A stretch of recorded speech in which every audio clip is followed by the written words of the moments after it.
oyenera, zosamalira chilengedwe kuti anthu apewe mchitidwe wodzetsa kusintha kwa nyengo, za umoyo kuti anthu alandire thandizo la kuchipatala moyenera komanso mu nthawi yache, zachitetezo kuti anthu athandizidwe ndi apolisi mopanda chinyengo, kusamalira ovutika kuti athe kudziyimira paokha ndi kutenga nawo mbali pa chitukuko, ndinso ntchito za madzi kuti anthu akhale ndi madzi aukhondo ndi kupewa matenda. Ndondomekoyi ithandiza kuonetsetsa kuti anthu akutumikiridwa mosapsinja maufulu awo kuti miyoyo yawo itukuke. Pitani kuti mukadziwe zambiri za mmene ndondomekozi zimagwirira ntchito.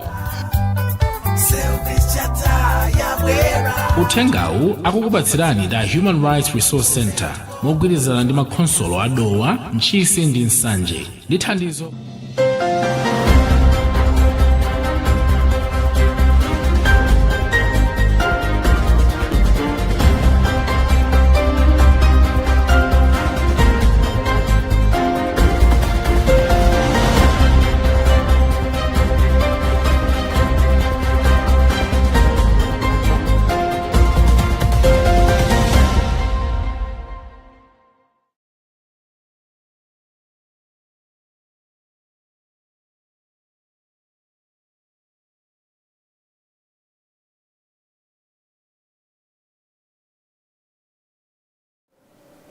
Hello and welcome to Luntha TV News, your trusted source for faith-inspired news. I'm Kathy Matura, bringing you updates from our Catholic community, key national developments and meaningful global events.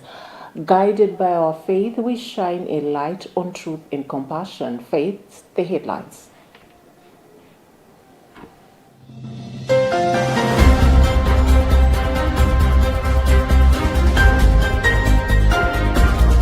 General audience, Angelus remains suspended despite Pope Francis' return to Vatican.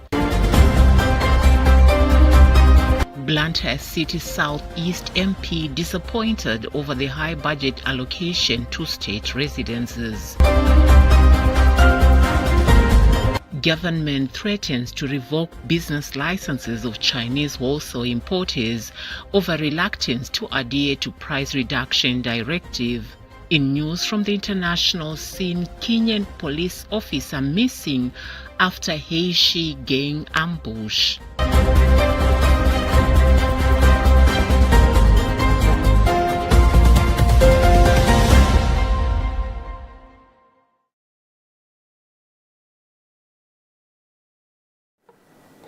And now we give you the news in detail.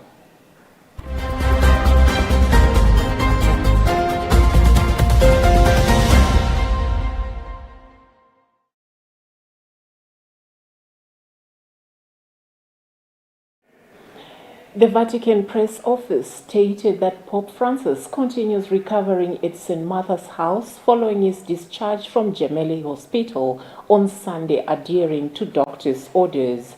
As a result, his Wednesday general audience in Sunday Angelus remains suspended, with the Vatican sharing his prepared text as done during nearly six-week hospitalization. He is also expected to avoid large gatherings until at least the end of May, as his medical team fears a new infection could worsen his condition, particularly after his battle with double pneumonia. Here is a Catholic News Agent's report read by Herbert Katanda. The Catholic Church leader Pope Francis' condolences continue at his residence of Santa Marta, with his continued treatment, mobility, and respiratory-related psychotherapy, especially for voice recovery, personal prayer, and concelebrating Mass in the residence chapel. These were among the updates the Holy See Press Office provided to accredited journalists regarding the Pope's health after he was discharged on Sunday, the 23rd of March 2025. Following 38 days of hospitalization in Rome's Gemelli Hospital due to bilateral pneumonia. After greeting 3,000 people from the balcony at the hospital and briefly stopping at Rome's Marian Basilica of Santa Maria, Pope Francis returned to his Vatican residence, Santa Marta, where he began his period of recovery and rest. The Pope's period of convalescence and the rest at his residence should be about 2 months, maintained Dr. Sergio Alfieri, the doctor overseeing the Pope's hospitalization at Gameri, and Dr. Luigi Caban, his personal physician, at Saturday evening's press conference at Gameri Hospital. The Holy See Press Office noted on Tuesday that Pope Francis is following the convalescence plan as described by the doctors on Sunday. At the time, the doctors, Alfieri and Carbone, stated that the Holy Father must continue pharmacological treatment for a long time, administered orally, while undergoing full-time mobility and respiratory-related physiotherapy, continuing as he had done daily at the Gameri Hospital. The physicians also advised him to avoid meetings, whether individual or group, and to receive 24-hour medical assistance to provide for his needs, including oxygen therapy, and to address any possible emergencies.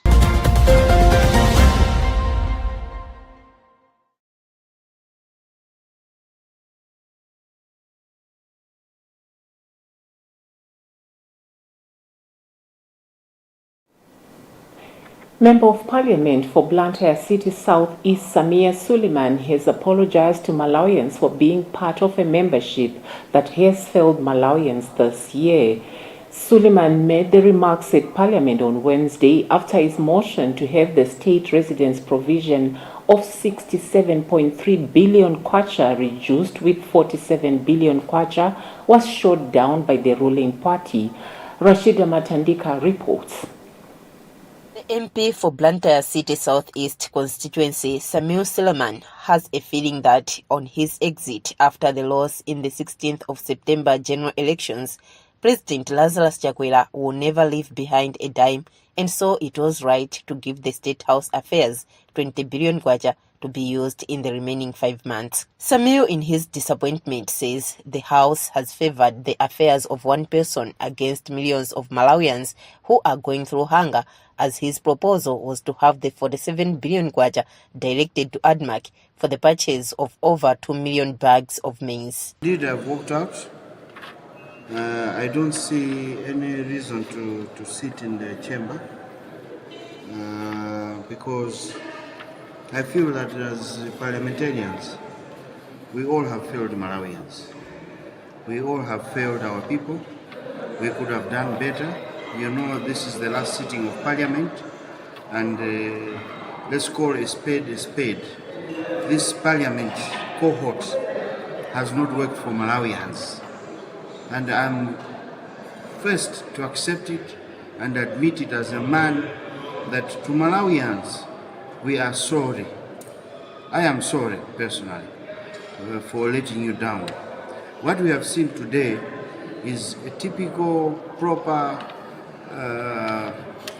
chaotic parliament where rules are not followed and the welfare of our people is not taken seriously. You have seen that State House, as I said day before yesterday, has allocated itself 67.3 billion. I feel that that's just way too much, considering that this government is only going to be there for the next 5 or 6 months until we go to elections. Are you telling me that President Chakwera is going to come out of State House leaving some money there? Samuel further feels betrayed by other members of the opposition party who refused to leave the House, showing no remorse and solidarity on the matter. The motion by Suleiman was eliminated after 77 members of the August House voted against his will, which was only supported by 60 members on the opposition side. Rashida Matandika, Luntha TV, Lilongwe.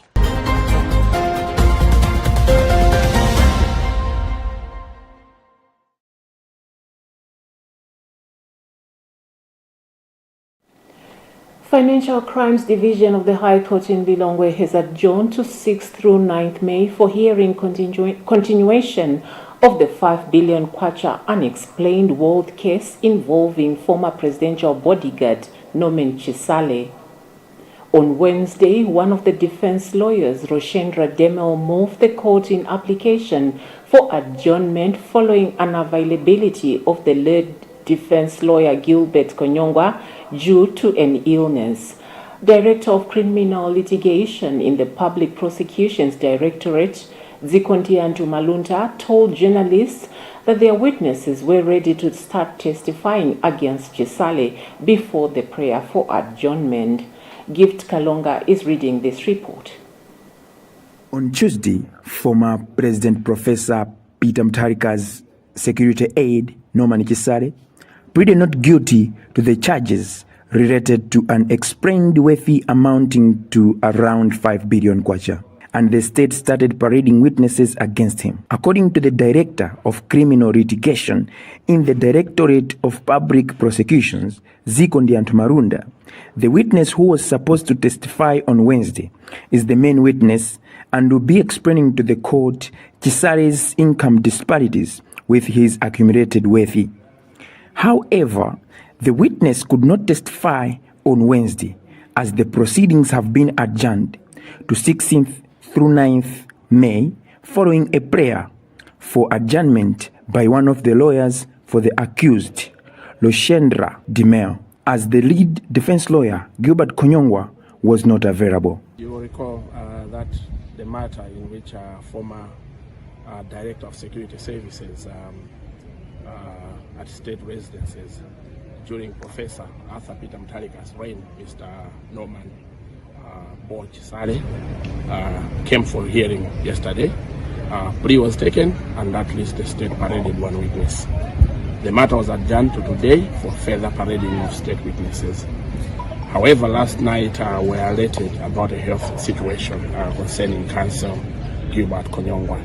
He had indicated that he may not make it because he was not feeling too good. And as you observed today, he did not make it. And counsel who was sent on his behalf, Counsel Roshendra Demel, made an application for an adjournment. The presiding judge, Justice Violet Chipao, heard from Tuesday's witness that Chisale was an employee of Malawi government and received the salary from government system from 2017 to 2020. But defense contested the narrative, saying he actually was first employed in government in 2007 by late Professor Bingwa Mutharika's administration.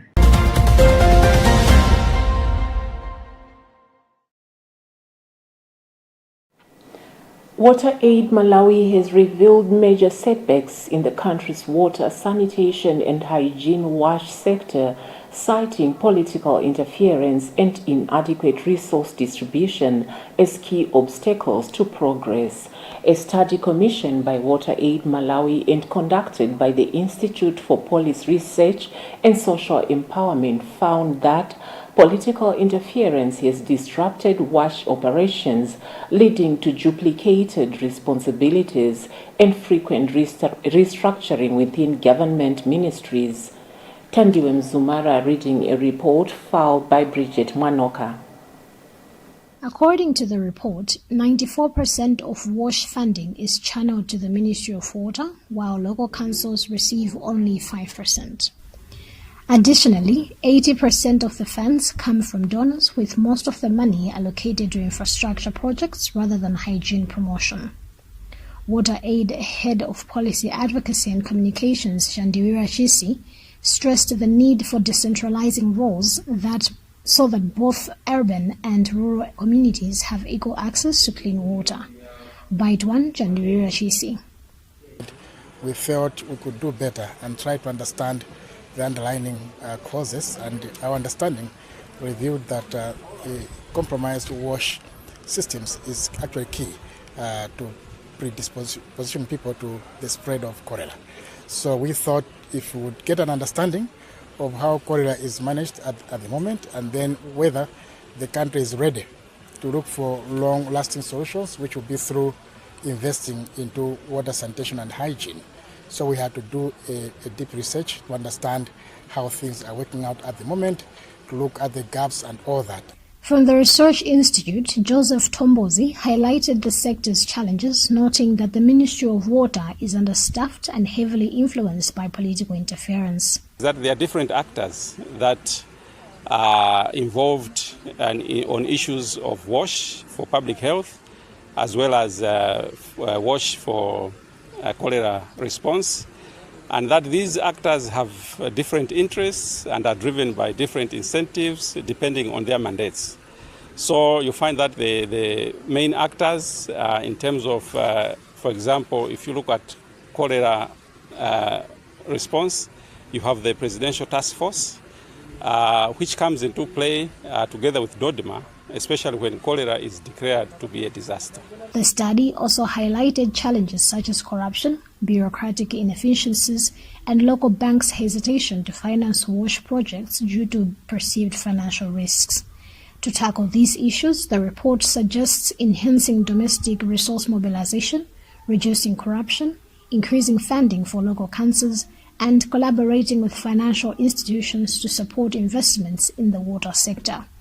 Supported by Water Aid Malawi, the one-year project is part of a wider initiative aimed at strengthening long-term cholera prevention efforts in Malawi and Mozambique under the Global Task Force on Cholera Control.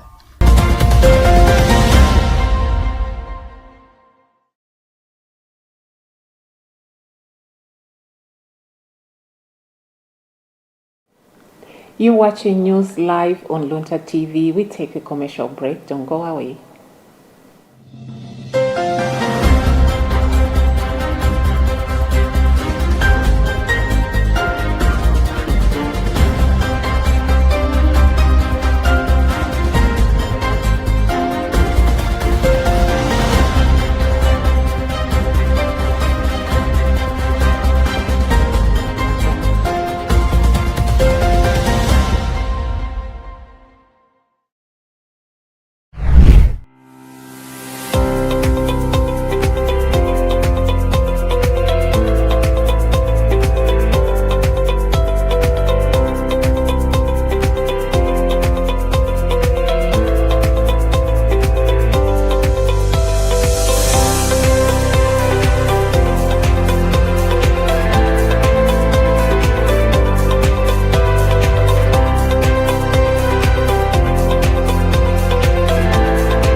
Service Charter ndi ndondomeko yomwe nthambi za boma zikugwiritsa ntchito potumikira anthu ndi cholinga chotukula ntchito za ulimi kuti alimi akhale ndi upangiri okwanira, za maphunziro kuti ophunzira alandire maphunziro oyenera, zosamalira chilengedwe kuti anthu apewe mchitidwe wodzetsa kusintha kwa nyengo, za umoyo kuti anthu alandire thandizo la kuchipatala moyenera komanso mu nthawi yache, za chitetezo kuti anthu athandizidwe ndi apolisi mopanda chinyengo, kusamalira ovutika kuti athe kudziyimira paokha ndi kutenga nawo mbali pa chitukuko, ndinso ntchito za madzi kuti anthu akhale ndi madzi aukhondo ndi kupewa matenda. Ndondomekoyi ithandiza kuonetsetsa kuti anthu akutumikiridwa mosapsinja maufulu awo kuti miyoyo yawo itukuke. Pitani kuti mukadziwe zambiri za mmene ndondomekozi zimagwirira ntchito.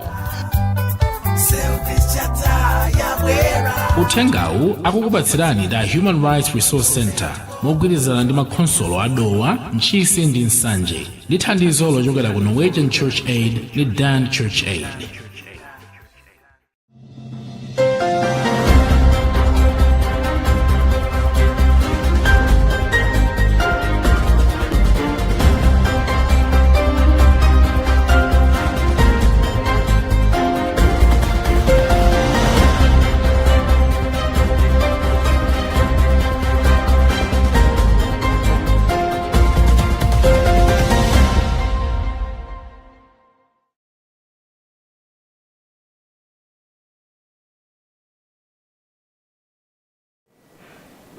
Welcome back. In case you're just joining us, this is Luntha TV News and I'm Kathy Matura. But before we proceed, here is a recap of the top stories.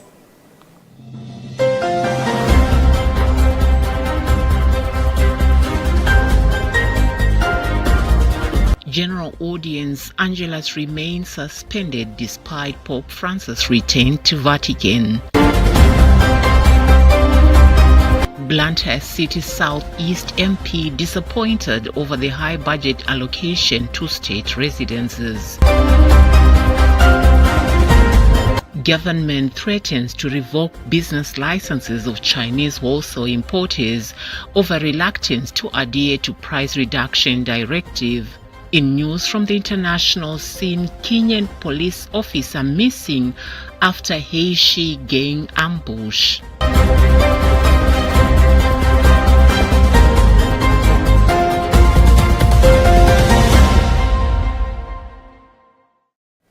Moving on in business news, Trade and Industry Minister Engineer Vitumbiko Mumba has issued a stern warning to Chinese wholesale importers, threatening to revoke business licenses for those who fail to lower prices in line with the 24 December 2024 government order.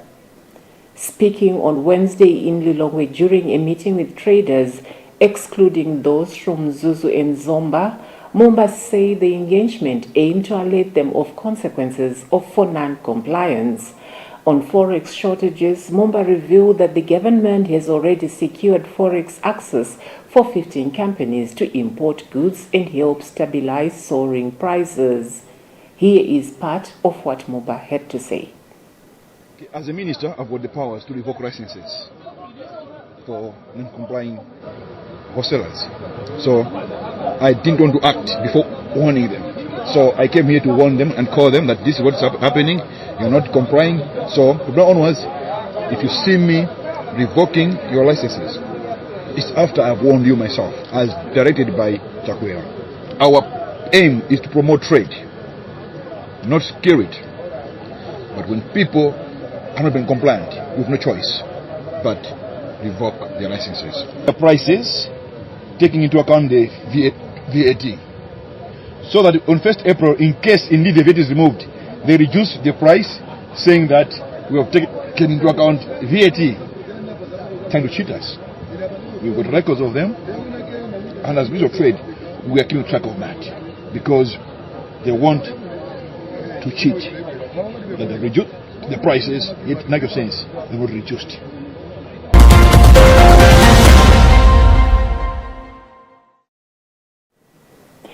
Centenary Bank has emphasized the importance of environmental conservation, encouraging students at Mponzi Full Primary School in Malingunde to take care of the environment. The bank's managing director, Godfrey Wiekwaso, highlighted the significance of the environment in human survival during a tree planting event earlier today. Emmanuel Chiocha reports. Baikwaso noted that human activities and natural disasters have severely damaged the environment. In response, Centenary Bank has initiated the Centi Green Day project, aiming to promote the environmental sustainability through tree planting in deforested areas. I'm delighted to be here and being part of the environmental project. Yes, we are a corporate citizen as Centenary Bank. And when the government calls upon its citizens to plant trees, to reforest, we wake up and work with the community to make sure that we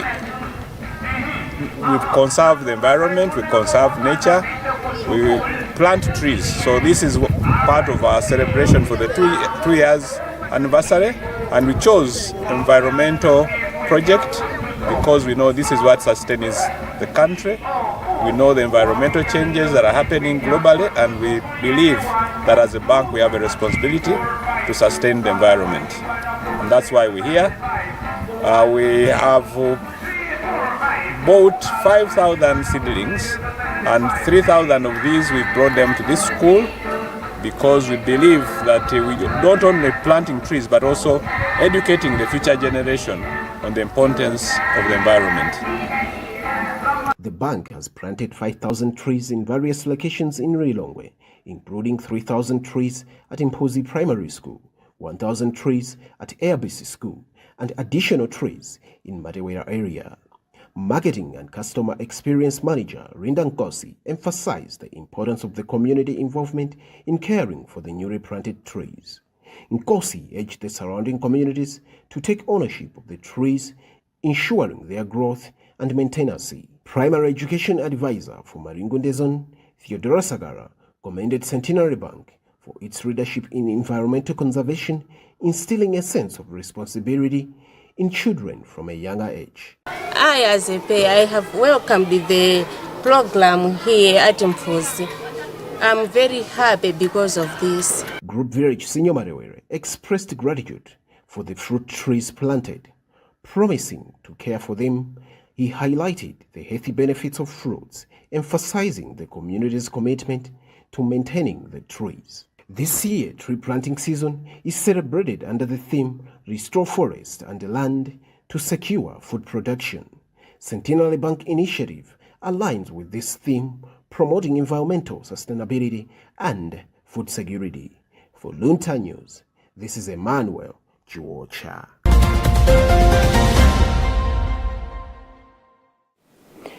In news from the international scene, a Kenyan police officer deployed in Haiti as part of the international security force has gone missing after an attack by suspected gang members.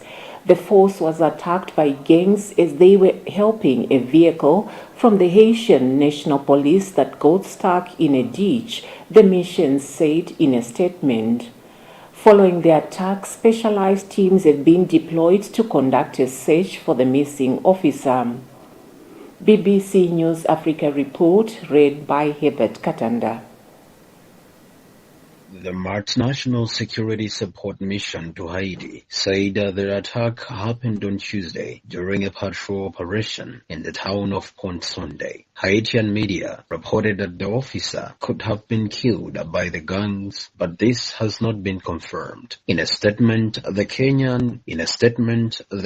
National Police Service said it has been notified about the missing officer in Haiti. It said the officers deployed remained committed to fulfilling their mandate despite calls by some Kenyans for the police to return home. This is not the first attack on Kenyan officers in Haiti. Last month, a 26-year-old police constable was fatally wounded during an operation in Segusavian, marking the first casualty among the Kenyan contingent.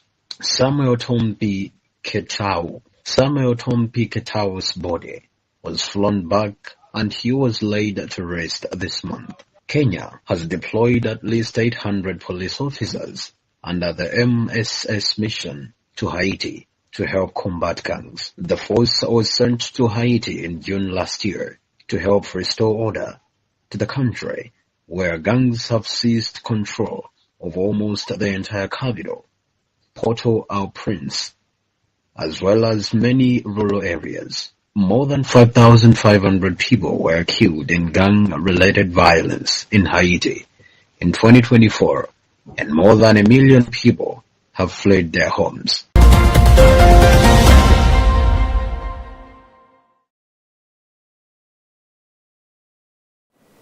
That BBC report on the Kenyan security force in Haiti, read by Herbert Katanda,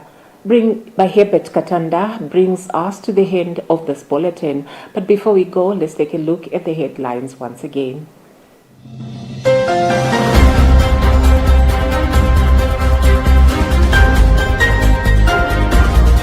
General Audience, Angelas remains suspended despite Pope Francis' return to Vatican.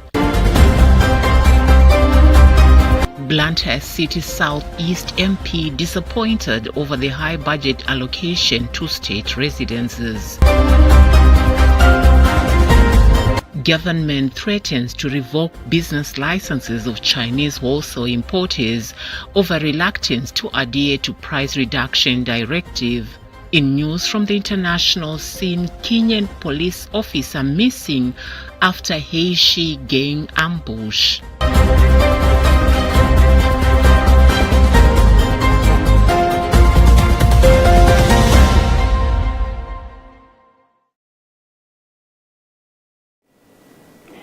As we conclude today's news bulletin on Luntha TV, in this holy season of Lent, may we find strength in Christ's love and turn to prayer as we prepare our hearts for Easter. Until next time, may God's peace be with you, and may this time of sacrifice deepen our compassion and renew our spirits. Stay blessed, and let us continue working together in faith. I'm Kathy Vatura. Goodbye for now.